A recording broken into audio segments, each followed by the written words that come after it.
ماں بچے کو آگ میں ڈالنا گوارا نہیں کرتی، اللہ کیوں ڈالیں گے؟ کسی ماں کو کہیں کہ وہ اپنے بچے کو آگ میں ڈال دے، کوئی ماں مانے گی؟ ہرگز نہیں، خود مر جائے گی، اپنے بچے کو کبھی آگ میں نہیں ڈالے گی۔ یہ حدیث پاک سے ثابت ہے۔ نبی صلی اللہ علیہ وآلہ وسلم نے ایک دفعہ ایک جگہ پڑاؤ فرمایا تو ایک عورت تھی جو وہاں تندور پر روٹیاں پکا رہی تھی۔ اس نے سنا کہ مسلمان آئے ہیں اور مسلمانوں کے پیغمبر علیہ السلام بھی تشریف لائے ہیں۔ وہ بھی مسلمان عورت تھی۔ اس نے اپنی روٹیاں مکمل کی اور نبی صلی اللہ علیہ وآلہ وسلم کی خدمت میں حاضر ہو گئی۔ کہنے لگی، اے اللہ کے حبیب، مجھے اس بات کا جواب دیجیے، کیا کوئی ماں اپنے ہاتھ سے اپنے بچے کو تندور کے اندر ڈال سکتی ہے؟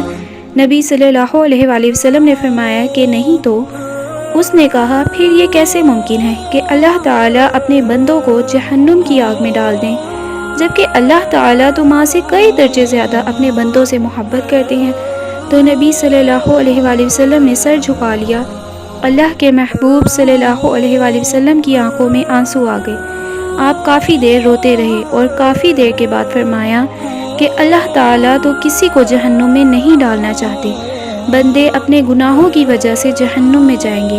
جب ایک ماں کی محبت ایسی ہے تو اللہ تعالیٰ کی محبت کا تصور کیجیے، اللہ کو بندوں سے کتنا پیار ہے۔